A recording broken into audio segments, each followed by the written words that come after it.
days' work gleaned from the coast of the Baden northeast waters. Abrook sat on a fallen pine. Sensing his father's weariness, Stug climbed up behind him and began gently rubbing his brow. Abrook relaxed, sighing gratefully. That's nice. I was beginning to think that strap had cut the top off my skull.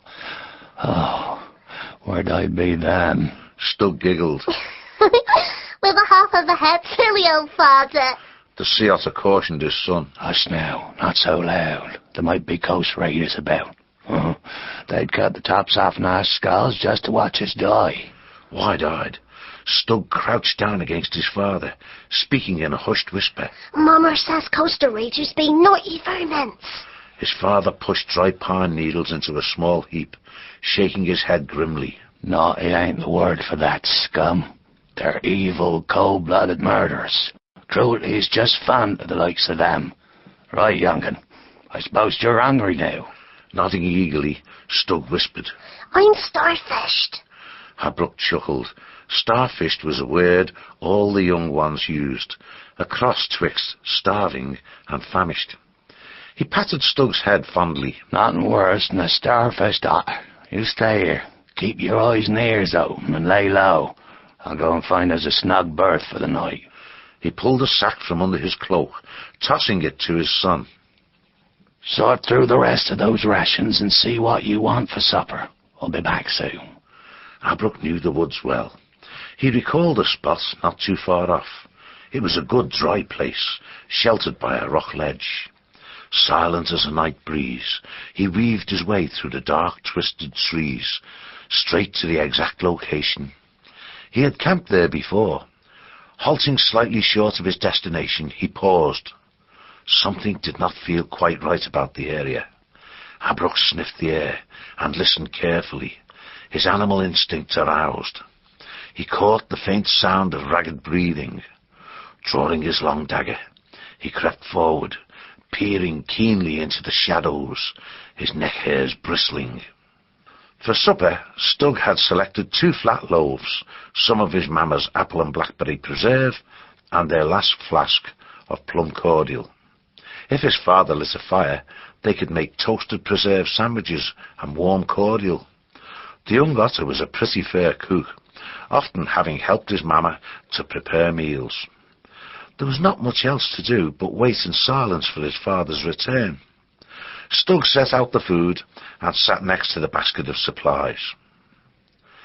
Abrook came speeding out of the darkness to his son's side. Crouching beside Stug, he gripped his paws tightly. The sea otter's voice was urgent and breathless from running. Listen carefully, little mate. Could you find your way back home to our hall on your own? Stug was taken aback by the unusual request. I think so. What's the matter, father? Abrook gripped his son's paws tighter. His voice sounded harsh. Answer me, yes or no. Could you find your way back home? Stug had never seen his father like this. He nodded, his own voice sounding small and scared. Yes, Stug knowed the way. Abrook released the young otter's paws. Good. Now here's what you must do, son. Find Shore Dog. Tell him to bring the crew to the spot by the rock ledge. He'll know where I mean. Say that they best bring rope, canvas and poles. Enough to make a stretcher to carry a wounded giant striped dog. That's if he's still alive when they reach here.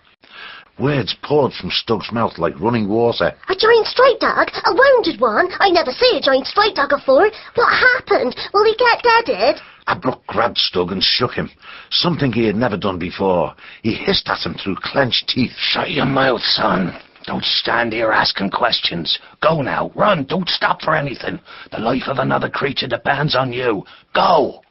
Young Stug took off like a mad beast, pine needles scattering from under his paws as he tore homeward through the nighttime forest. Abrook watched until his son was out of sight, then gathered up their belongings and dashed back to the camp beneath the ledge. Swiftly, he heaped dry pine needles and cones with a few twigs. Using the steel of his knife blade against a chunk of flint, he soon had a small fire burning.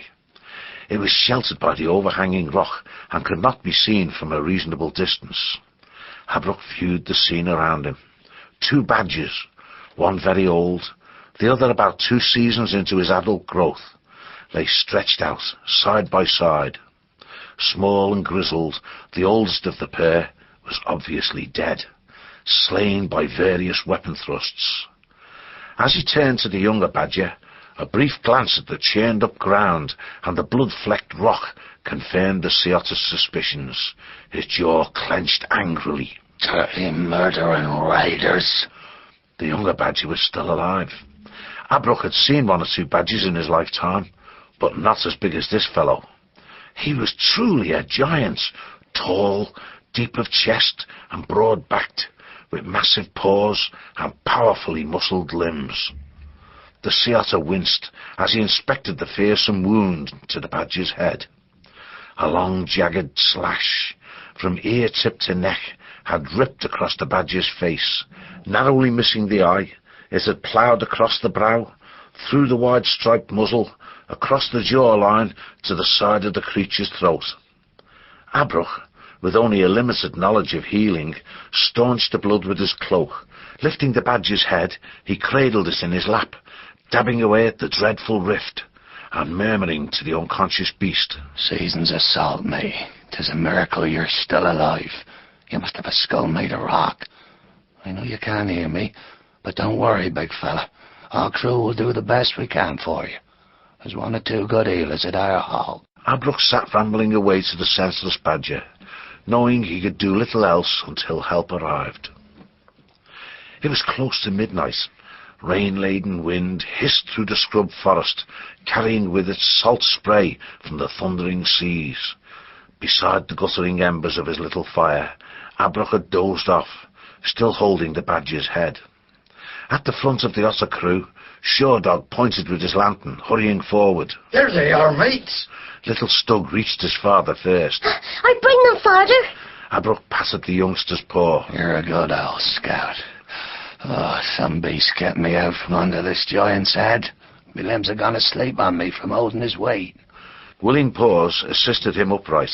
Shordog shook his head as he viewed the injured badger. "Great seasons, look at the mess the poor creature's in. I fears there ain't much hope for him. I never set eyes on a wound bad as that'n."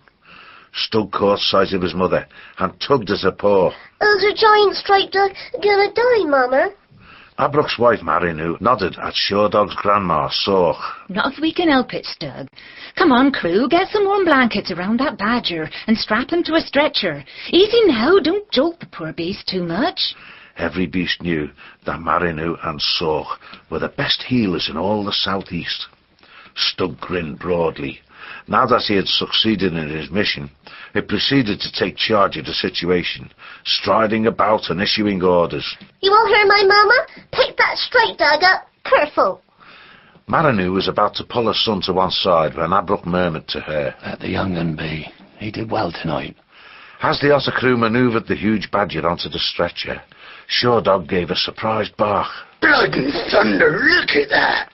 Beneath the injured creature, a mighty bow and a quiver of long arrows lay half-covered in the loose sand and pine needles. The badger had fallen backward upon the bow, his hefty bulk breaking the weapon in two pieces. One jagged half was stuck into his hip. Marinu halted the bearers until she and Sorch had extracted the splintered yew wood. The big fellow grunted faintly as they padded and dressed the wound. Stug jumped up and down triumphantly. He's alive! The striped dog making noise! Old Sorch looped the birch bark quiver over Stug's head. It scraped the ground. The arrows were taller than he. Sorch shooed the young one aside. "Aye, mayhap he is. Now you carry those and stay out the way." A score of otters bore the badger off on a litter of pine poles, sailcloth and rope, padded with dead grass and soft moss. Stug stayed behind with his father and Shordog to bury the dead badger. It was only a shallow grave, but they found slabs of rock to top it off with. Abbrook wedged the two pieces of broken bow, with the string still joining them, into the foot of the grave. They would serve as a marker. All three sea otters gazed down at the sad resting place. Abbrook shook his head. "Poor old beast, we don't even know what name he went by. He looked weak and small. A badger that age should have spent